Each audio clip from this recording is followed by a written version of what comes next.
में श्री सूत जी महाराज सुंदर सुभद्र वेदी पर विराजमान हैं। शौनकादि ऋषियों ने सूत जी का पूजन किया है और अत्यंत श्रद्धावनत होकर के एक प्रश्न पूछा है उनसे। तत्र तत्तांजसा युष्मन भवता यद विनिश्चितम पुंसाम एकांत श्रेयः तन्नः संशितुमर्हसि। हे भगवान, जीवों का अत्यंत सरलता पूर्वक कल्याण कैसे हो?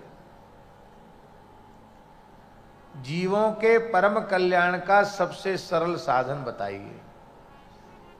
साधन वही श्रेष्ठ होता है जो सबसे सरल हो। क्लिष्ट साधन किस काम का जिसको कोई कर न सके। जो साधन सरल है वही श्रेष्ठ है।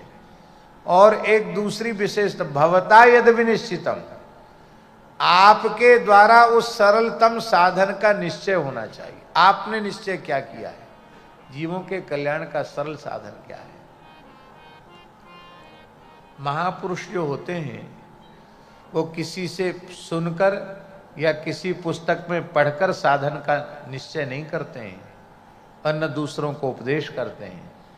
वे पहले गुरु परंपरा से प्राप्त साधन का स्वयं अनुष्ठान करते हैं। उससे लाभ जब उन्हें प्राप्त हो जाता है तब अपनी अनुभूति का प्रकाश जिज्ञासुओं के सामने करते हैं। जिस साधन से स्वयं को हमको लाभ नहीं मिला, आपको साधन से क्या लाभ मिलेगा? एक महात्मा थे निम्बार्क संप्रदाय के। उनका नाम था श्री चतुरदास जी। मुरैना क्षेत्र का उनका जन्म था, ब्राह्मण कुल का जन्म था और साधु बनने के पहले ही भगवत साक्षात्कार हो गया था। बड़े उच्च कोटि के नाम जापक थे। अहर्निश राम नाम का जप करते थे। निम्बार्क संप्रदाय के संत श्री हनुमान दास जी से उन्होंने दीक्षा ली थी। गुरुजी ने अष्टादशाक्षर गोपाल मंत्र का उपदेश किया। बोले गुरुजी, इतना लंबा मंत्र तो हमसे बनेगा नहीं, हम तो केवल राम राम, इतना अभ्यास हो गया है कि राम राम को छोड़ के दूसरा कुछ निकलता नहीं, मैं क्या करूं? तो गुरुजी प्रसन्न हो गए। बोले कोई बात नहीं, तुम्हारे बदले माला हम फिर लिया करेंगे।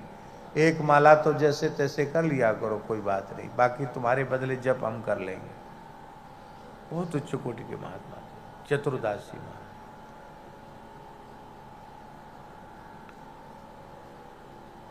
तो किस विषय में उनकी बात याद आई? क्या चर्चा चल रही थी? हाँ, तो उन्होंने इतना नाम जप किया और नाम का ऐसा विलक्षण अनुभव उन्होंने किया कि वे ज्यादा पढ़े लिखे नहीं थे, सामान्य पढ़े लिखे थे।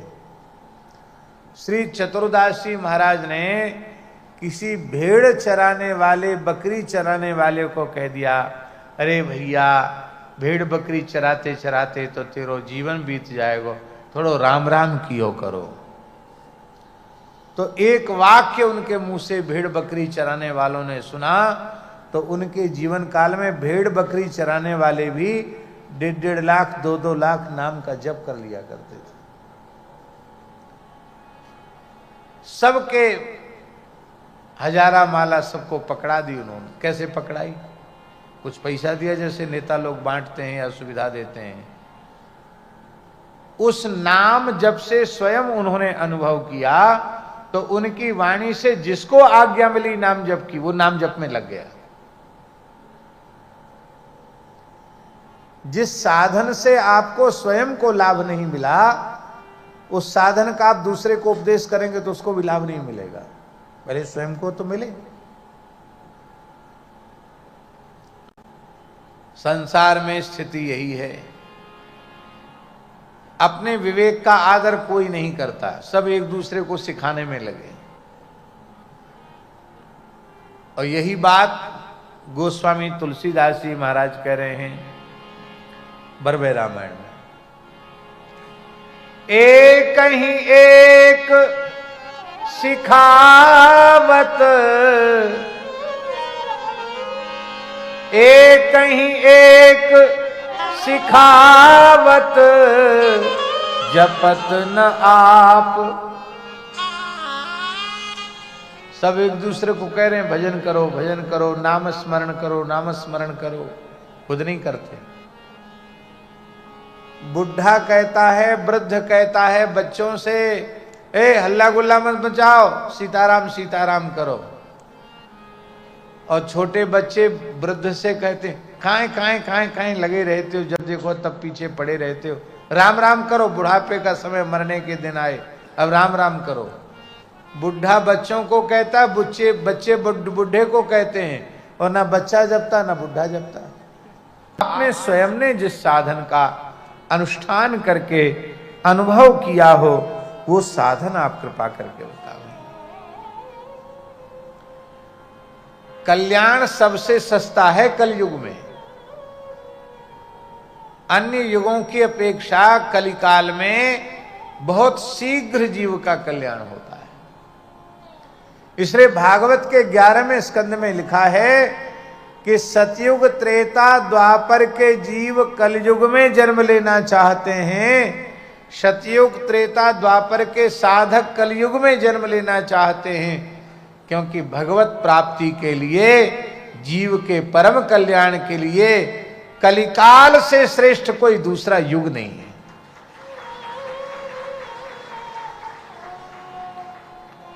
कलि विशेष पर चौ प्रगट, आस्तिक हुए के चित धरो, उत्कर्ष सुनत संतन को, अचरज को जिन करो। इतना सस्ता है कल्याण कलयुग में, फिर कलयुगी मनुष्य कल्याण से वंचित क्यों होता है?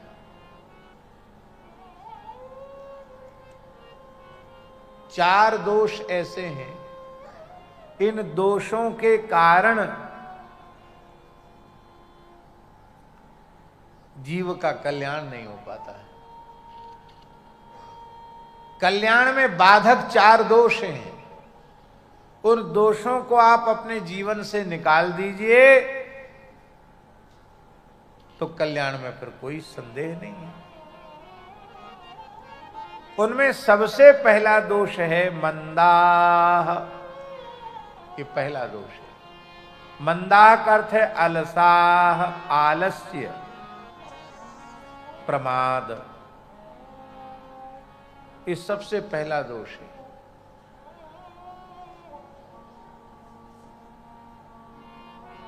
पहला दोष है आलस्य। किस चीज में आलस्य? रुपया कमाने में आलस्य नहीं, व्यापार में आलस्य नहीं, खेती में आलस्य नहीं, नौकरी में आलस्य नहीं। आप नौकरी जाने में, ड्यूटी पे जाने में आलस्य करोगे, ज्यादा करोगे नौकरी से निकाल दिए जाओगे। व्यापार में आलस्य करोगे तो आपको नीचा देखना पड़ेगा। व्यवहार में आलस्य नहीं, व्यापार में आलस्य नहीं, खेती पाती नौकरी चाकरी में आलस्य नहीं, भजन में आलस्य, भोजन में भी आलस्य नहीं। भोजन की तो ऐसी बात है कि इतना अधिक खा लिया है कि अपच हो गई है, खट्टी डकार आ रही है, गले में जलन पड़ रही है। और किसी प्रेमी के यहां गए और उन्होंने कहा कि बहुत बढ़िया वेद लक्षणा भारतीय देसी गाय के घी से और ये बढ़िया गुलाब जामुन बना है, ये तो एक दो खा ही लो। बोले कोई बात नहीं, इनो खा लेंगे। कौन इनो होता ना पीने वाला, वो पी लेंगे, या कोई दवाई गोली खा लेंगे, भले ही गले में जलन हो रही तो होने दो, कोई बात नहीं, एक दो गुलाब जामुन तो खा ही लेते।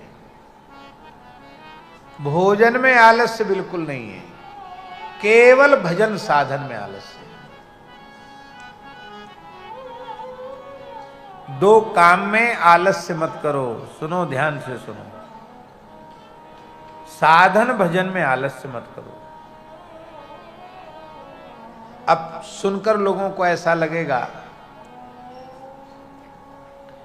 किसी विशेष परिस्थिति में पढ़कर भी वैष्णव यदि 3 दिन तक तिलक धारण न करे, 3 दिन तक गुरु मंत्र का जप न करे, तो उसका गुरु और गोविंद से संबंध विच्छेद हो जाता है।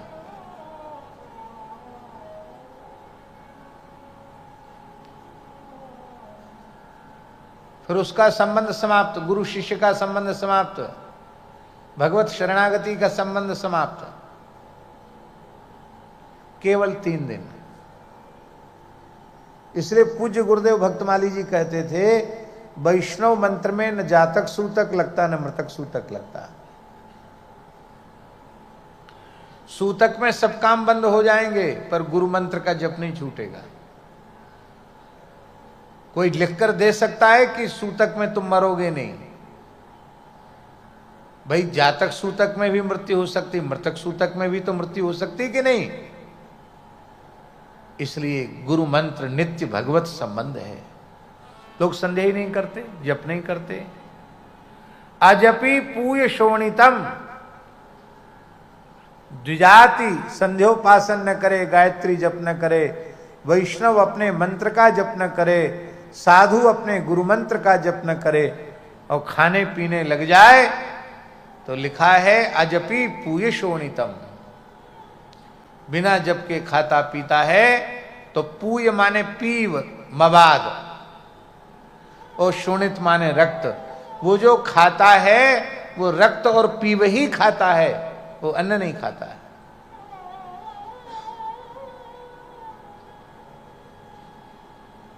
भोजन भले ही छूट जाए, विश्राम भले ही छूट जाए, पर अपना नियम न छूटे।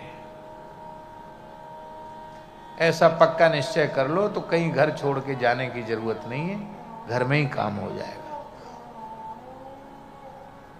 लेकिन और सब काम खूब बढ़िया से करना है। हम लोगों को जो नियम बताते हैं 21 माला का, घड़ी देखकर आधा घंटे में पूरा नियम हो जाता है। 10 माला मूल मंत्र का जप, 4 माला गोरक्षा के लिए जप, 5 माला जानकी जी के मंत्र का जप, 1 माला शरणागति मंत्र, 1 माला चरम मंत्र। और हम पक्के तौर पर व्यासासन पर बैठकर भगवान की साक्षी में बोल रहे हैं, जो निष्ठापूर्वक केवल 21 माला का प्रतिदिन जप करेगा, उसके जीवन में कोई संकट, कोई विपत्ति, कोई दुख, कोई कष्ट नहीं आएगा। उतना भी ईमानदारी से नहीं करते।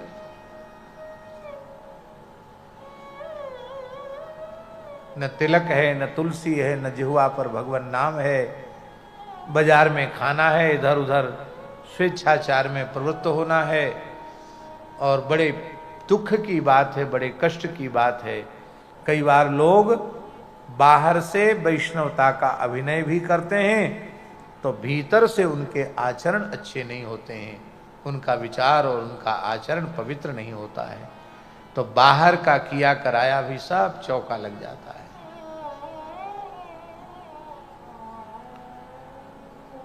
बाहर आपकी दुकान पर साइन बोर्ड लगा हो कि यहाँ भारतीय वेद लक्षणा देसी गाय का जड़खोर वाला बिलौना घी मिलता है, ऐसा लिखा हो साइन बोर्ड पर, और भीतर दुकान में डालडा हो, घासलेट हो, मिलावटी कृत्रिम घी हो,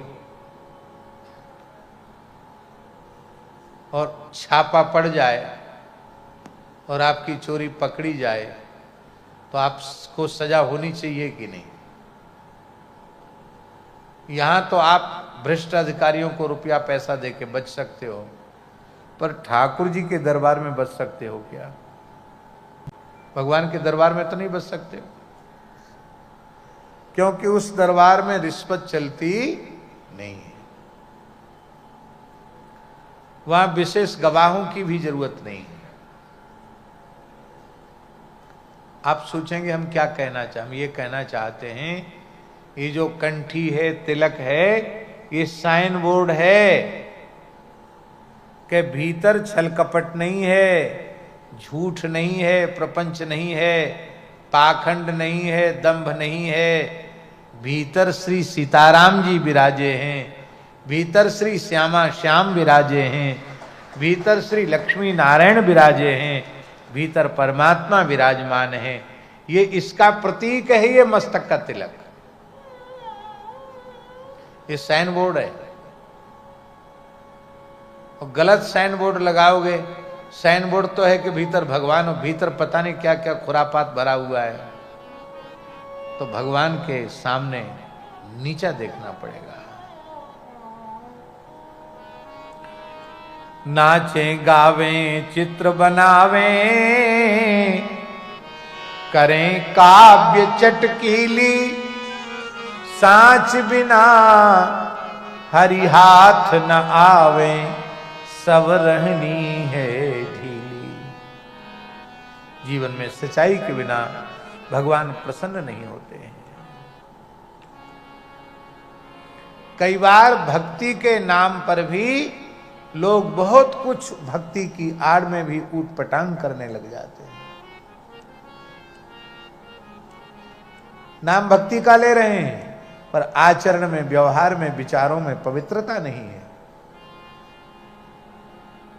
तो ये तो वैष्णवता के प्रति हम अपराध कर रहे हैं, भगवान के प्रति अपराध कर रहे हैं, वैष्णवता के प्रति अपराध कर रहे हैं, गुरु महाराज के प्रति अपराध कर रहे हैं, संत वेश के प्रति अपराध कर रहे हैं।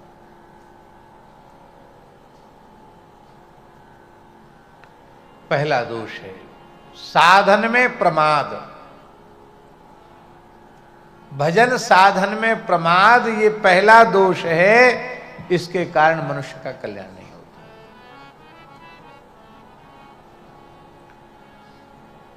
दूसरी बात, सुमंद मतयः, हम हैं तो बड़े बुद्धिमान, पर अभिनय बिल्कुल पागलों का कर रहे हैं।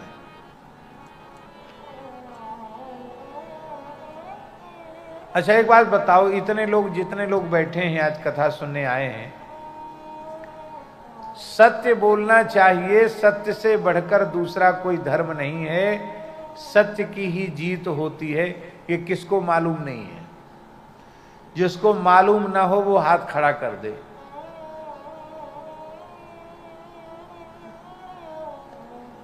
जिसको ये बात मालूम ना हो वो हाथ खड़ा कर दे। सबको मालूम है।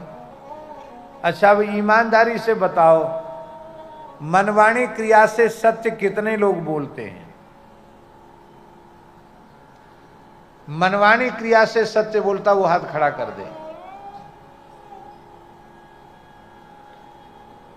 जिन्होंने हाथ खड़े किए हम उनको प्रणाम करते हैं।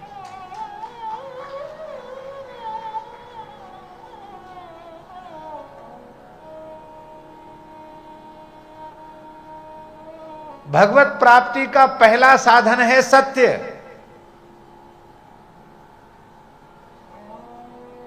लिख लो दोहा,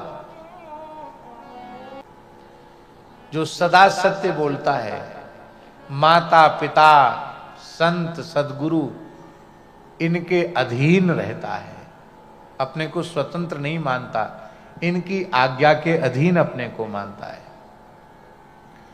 और परस्त्री में जो माता की बुद्धि रखता है, ये तीन साधन जो करता है और भगवान न मिले तो तुलसीदास जी महाराज कह रहे हैं कि भगवान के दरबार में तुम्हारी वकालत करने के लिए, केस लड़ने के लिए हम खड़े हैं। राम जी से पूछेंगे कि भाई इसको तुम क्यों नहीं मिले?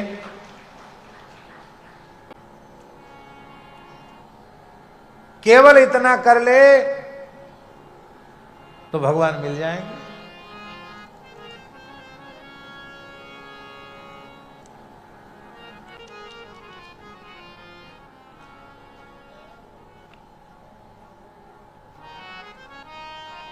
किसी प्राणी को पीड़ा नहीं पहुंचाना चाहिए। ये किसको मालूम नहीं, बताओ।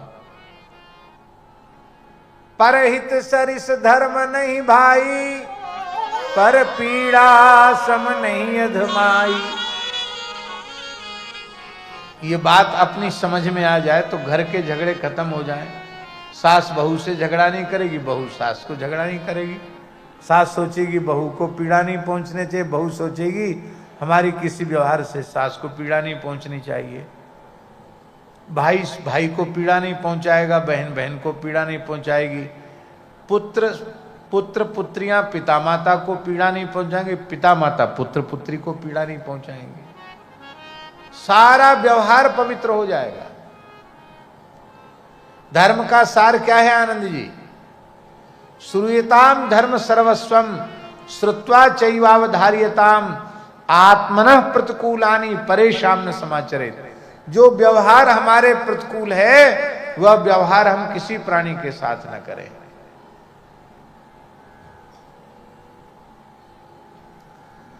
संपूर्ण धर्म का सार इसी में है।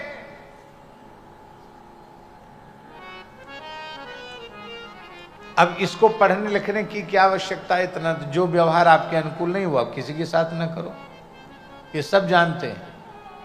पर कितने लोग ऐसे हैं जो करते हैं?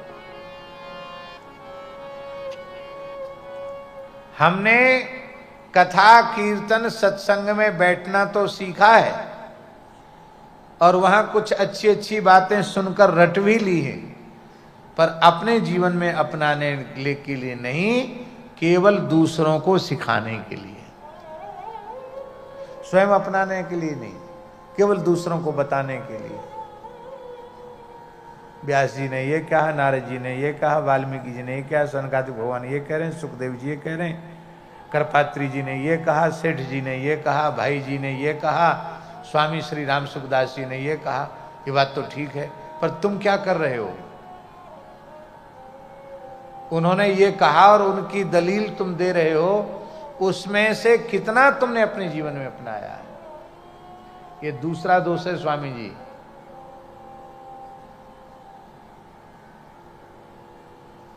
सुमंदमती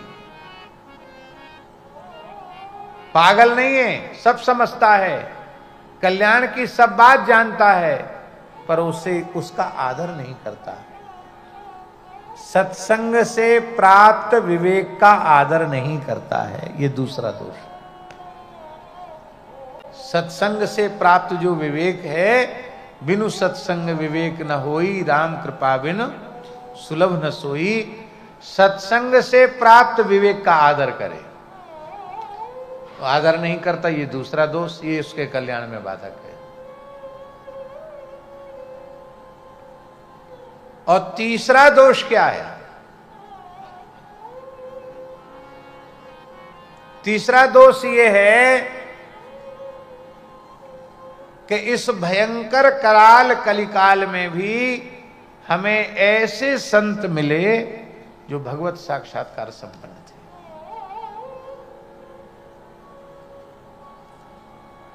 हम आपको कहें कितने भगवत प्राप्त संत इस दास को ही मिले हैं, आप लोगों को भी मिले। हम विश्वास करते हैं हमें जिन संतों का भगवत कृपा से दर्शन हुआ वो सबके सब भगवत प्राप्त महापुरुष। पूज्य स्वामी श्री शरणानंद सरस्वती जी महाराज, पूज्य सदगुरुदेव श्री भक्तमाली जी महाराज, पूज्य सदगुरुदेव श्री पहाड़ी बाबा जी महाराज, पूज्य पाद श्री सुदामा दास जी महाराज, पूज्य श्री वेणुविनोद कुंज वाले महाराज जी श्री बालकृष्ण दास जी महाराज, पूज्य पंडित श्री जगन्नाथ प्रसाद भक्तमाली जी महाराज, पूज्य पंडित श्री गया प्रसाद जी महाराज, पूज्य बाबा श्री ठाकुर दास जी महाराज, पूज्य श्री नारायण दास जी भक्तमाली जी महाराज, पूज्य श्री हर्षण कुंज सरकार, पूज्य स्वामी श्री संपूर्णानंद जी महाराज,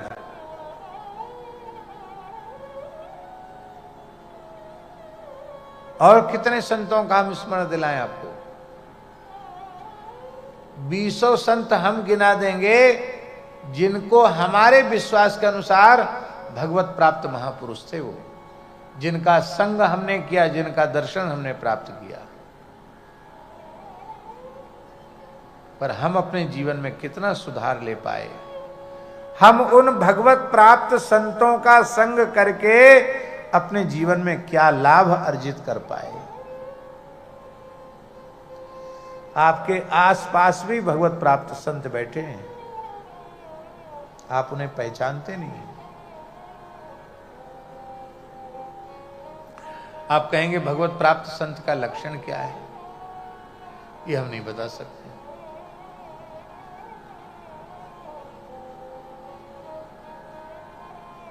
क्यों नहीं बता सकते? आप पूछ सकते हैं क्यों नहीं बता सकते।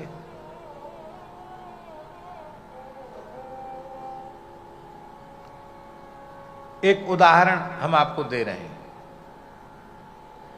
स्वामी शुद्धानंद जी महाराज विराजे हैं, जगन्नाथपुरी वाले संत, बहुत अच्छे संत हैं। हमने स्वामी जी से पूछा, एक दृष्टांत दे रहे हैं, हमने स्वामी जी से पूछा कि आपने भगवान का प्रत्यक्ष अनुभव किया है, दर्शन किया है? स्वामी जी बोले, अरे भाई हम कहाँ, सर्व साधन शून्य हैं, हमसे कुछ होता नहीं, शरीर भी रुग्ण है, साधन भजन बनता नहीं, सेवा बनती नहीं, तो क्या हमको भगवान मिलेंगे? तो हम अपने मन में क्या सोचेंगे, इतने अच्छे महात्मा, इनको तो जरूर अनुभव हुआ होगा, पर ये अपने अनुभव की बात हमको बताना नहीं चाहते हैं, इसलिए ये नहीं कह रहे हैं कि हमको भगवत साक्षात्कार हुआ। तो हम संदेह करेंगे कि नहीं करेंगे? और मान लो ये बोल दें कि हाँ हमको भगवान का दर्शन हुआ, हम अरे इनको कहां से हो जाएगा दर्शन, ऐसे झूठ मूठ बोल रहे हैं अपनी पूजा प्रतिष्ठा प्राप्त करने के लिए कि हमको भगवान का अनुभव हो गया, ये झूठ बोल रहे हैं, इनको भगवान नहीं मिले। तो हम भगवत साक्षात्कार की बात करते हैं हाँ तो संदेह, और करते हैं ना तो संदेह। अब बोलो, जब हम हाँ करें तो भी संदेह आपका, शंका आपकी मिटी नहीं, और न करें तो भी आपका संदेह बना ही रहा।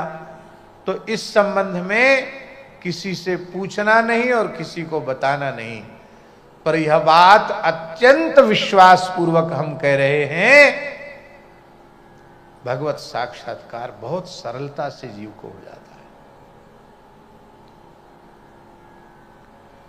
अरे भैया, भगवान के अलावा कोई दूसरा होए तब ना भगवत साक्षात्कार में विलंब हो, भगवान के अतिरिक्त दूसरा कुछ है ही नहीं।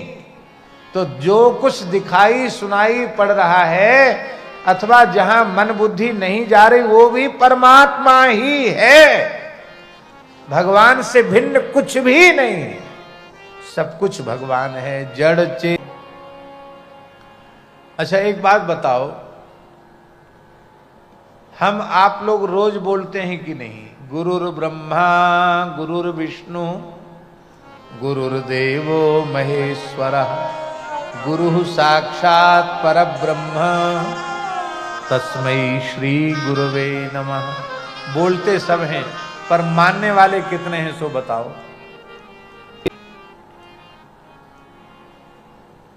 बोले हम तो मानते हैं। नहीं मानते हो, जिस दिन यह मानने लग जाओगे उस दिन गुरु रूप में ही परब्रह्म का दर्शन होने लग जाएगा।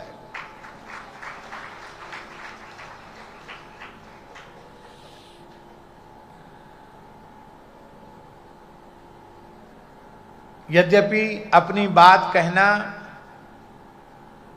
बहुत अच्छा नहीं है और इससे बहुत कुछ लाभ होता नहीं, पर भगवान ने कृपा करुणा पूर्वक हमें अपने बचपन में ही यह अनुभव कराया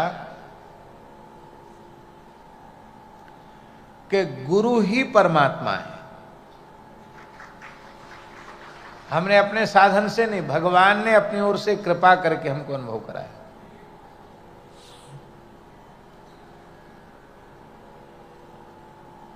हमारे शरीर की अवस्था अधिक से अधिक 10-11 वर्ष की रही होगी, और एक मन, और मुझकी मन में बड़ी पीड़ा हुई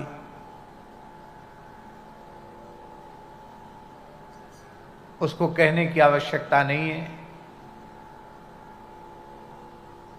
कक्षा 6 में पढ़ते थे और एक अध्यापक के द्वारा कुछ मन के प्रतिकूल व्यवहार हुआ, उससे मन को बड़ी पीड़ा हुई और इतनी पीड़ा हुई कि हमने गांव के बाहर भगवती का मंदिर है, उनसे एक ही 2 प्रार्थनाएं की, या तो आज ही मेरी मृत्यु हो जाए या फिर हम इस स्थान से कहीं दूर संतों के बीच में चले जाएं। हमको अब संसार में नहीं, या तो मृत्यु हो जाए या फिर संतों के चरण हमको मिले। 2 प्रार्थना की। उसी रात्रि को स्वप्न में भगवती महालक्ष्मी का दर्शन हुआ। 4 भुजाएं, हाथ में कमल लिए हुए हैं, गुलाबी रंग की साड़ी पहने हैं, रेशमी साड़ी। एक इमली का वृक्ष है, उसके नीचे बैठी हैं और हम स्वप्न में ही तालाब से कमल लेकर के आए और हमने कमल उनको अर्पित किए। उन्होंने बड़े हाथ बढ़ाकर कमल हमारे हाथ से कमल पुष्प ले लिए और भगवती लक्ष्मी जी ने गोद में ले लिया। और जैसे माताएं बच्चे का मुख चूमती हैं, मस्तक सूंघती हैं, ऐसे मुख चूमा, मस्तक सूंघा और उनके नेत्र से आंसू बह रहे थे। उन्होंने कहा, तुम मरने का संकल्प त्याग दो, अब तुम्हारे सारे कष्ट समाप्त होने वाले हैं। तुम जितने दुखी हो, तुमसे मिलने के लिए भगवान भी उतने ही व्याकुल हैं। आज के तीसरे दिन तुमको भगवत प्राप्ति हो जाएगी, भगवत साक्षात्कार हो जाएगा। आज के तीसरे दिन। ये स्वप्न की बात है, लेकिन हमने इसका प्रकाश किसी के सामने नहीं किया, न पिता से, न माता से, न किसी से। लेकिन मन में बड़ा समाधान मिला कि आज के तीसरे दिन ही भगवान मिल जाएंगे हमको। मन इतना आनंद से भर गया, बच्चे तो थे ही। और ठीक तीसरे दिन पूज्य सद्गुरुदेव श्री भक्तमाली जी महाराज आ गए और फिर उनके साथ हम वृंदावन चले गए। तो उस समय तो बच्चे थे, अर्थ समझ में नहीं आया सपने का अर्थ क्या होता है, लेकिन वृंदावन पहुंचने के बाद समझ में आया कि गुरु साक्षात परब्रह्म, जो भगवती महालक्ष्मी ने कहा कि तीसरे दिन तुमको भगवान मिल जाएंगे, भगवत प्राप्ति हो जाएगी। तो भैया हमको तो सदगुरु भगवान के रूप में भगवत प्राप्ति हो गई। पर हम लोग कहां विश्वास करते हैं।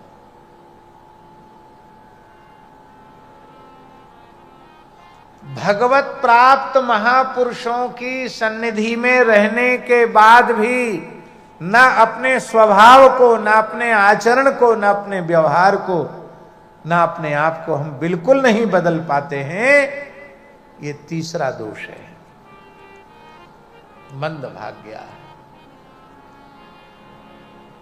इतने बड़े महात्माओं के साथ रहकर भी श्री वृंदावन बिहारी लाल की जय। जय जय श्री राधे। प्राप्त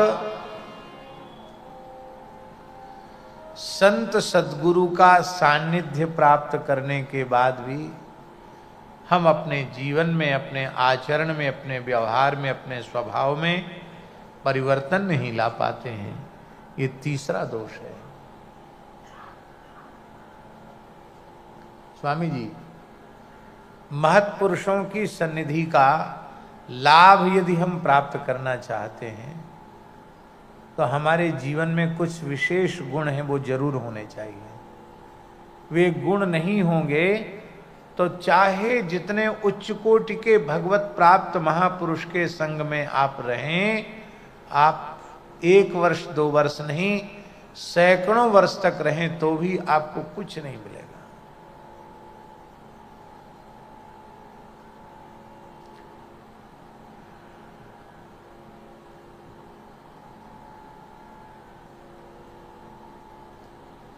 देवर्षि नारद जी ने कहा चक्रुः कृपाम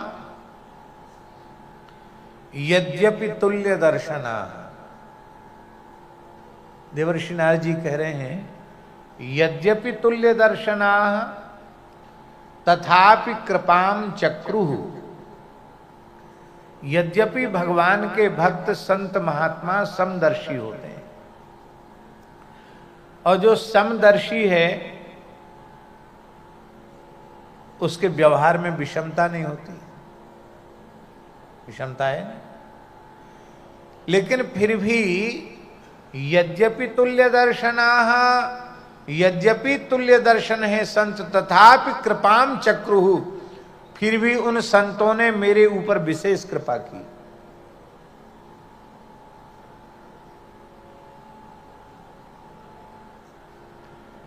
इसका मतलब है उन समदर्शी संतों में मेरी कृपा अवतरित हुई, उतरी। क्यों उतरी? बहुत ध्यान से सुने इस बात को। नारद जी कहते कि 4 गुण मुझ में आ गए संतों का संग करने से, इसलिए संत कृपा मुझ में अवतरित हो गई। पहला गुण, यदि आप संत के संग का पूरा लाभ लेना चाहते हैं तो पहला गुण होना चाहिए चंचलता का अभाव। क्या क्या होना चाहिए? स्वभाव में गांभीर्य, चंचल स्वभाव नहीं होना चाहिए। आपकी चंचलता बार बार महापुरुष की अवज्ञा कराएगी, उनका तिरस्कार कराएगी, फिर किया कराया सब चौपट हो जाएगा।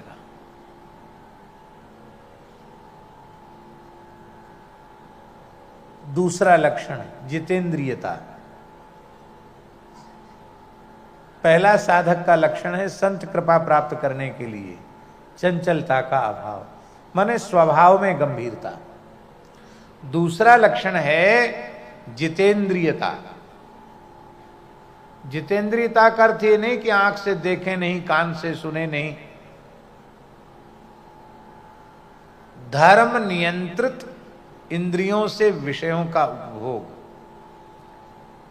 जो देखने योग्य है उसे देखें, जो सुनने योग्य है उसे सुने, जो बोलने योग्य हो वह बोलें, जो करने योग्य हो वो करें, जो खाने योग्य हो उसे खाएं, जो पीने योग्य हो उसे पिएं, जहां जाने योग्य हो वहां जाएं।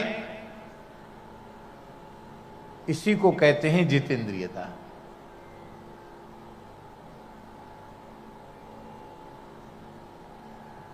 हमारा जीवन स्वेच्छाचार वाला नहीं होना चाहिए, स्वतंत्र नहीं होना चाहिए।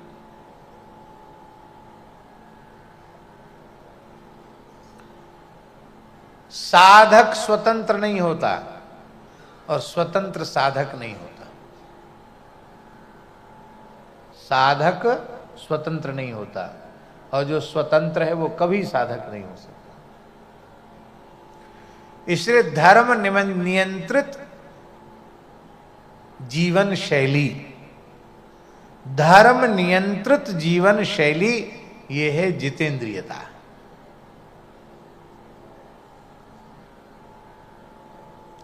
कितने हो गए? चंचलता का अभाव, जितेंद्रियता। तीसरा लक्षण है अनुवर्तन।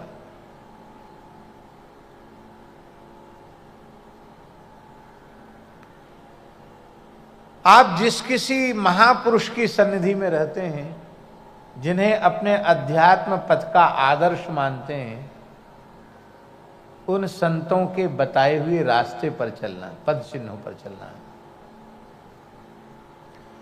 अच्छा एक बात बताओ, सही सही बात बताना। आज श्री गुरु ग्रंथ साहब जी का प्रकाश पर्व है। गुरुवाणी का एक शब्द भी कोई अपने जीवन में उतार ले, उसका अनुवर्तन करे, तो उस एक शब्द से ही भगवत प्राप्ति हो जाएगी कि नहीं? बोलो। एक शब्द अपने जीवन में उतार ले, आज हमने प्रभु मेरे प्रीतम प्राण प्यारे श्री गुरु अर्जुन देव जी महाराज का ये जो शब्द है इसको गाया। सब कुछ है, क्या बाकी रह गया? पर हम अनुवर्तन नहीं करते। कहते तो हैं कि हम अमुक संत के अनुयायी हैं, पर उन संतों के दिखाए हुए रास्ते पर ईमानदारी से हम चलते नहीं। नाम लेते हैं केवल उनका कि हम उनके अनुयायी, हम उनके अनुयायी हैं, पर उनका अनुवर्तन नहीं करते, उनका अनुगमन नहीं करते। तीसरा गुण है अनुवर्तन। पहला गुण चंचलता का अभाव, दूसरा गुण जितेंद्रियता, तीसरा गुण अनुवर्तन और चौथा गुण अल्प भाषण, कम बोलना। जिस किसी महापुरुष के पास आप रहते हैं उनसे बहुत मर्यादित बोलना, बहुत कम बोलना।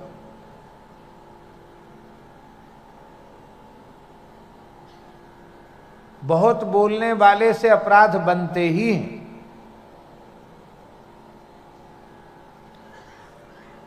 वे चाहें कुछ पूछें तो बताओ, और नहीं बक बक बक बक करते रहना। कभी न कभी इतना भारी अपराध बनेगा। पूज्य गुरुदेव भक्तमाली जी महाराज के वचन हैं कि पंडित जी, सुकृत रूपी संपत्ति को अर्जित करने में कई जन्म लग सकते हैं और उसको गंवाने में एक क्षण भी नहीं लगता है। एक क्षण किसी महत् पुरुष की अवज्ञा कर दो, उसको जवाब दे दो, उसकी बात काट दो, तो हजारों जन्म के सुकृत एक क्षण में नष्ट हो जाते हैं।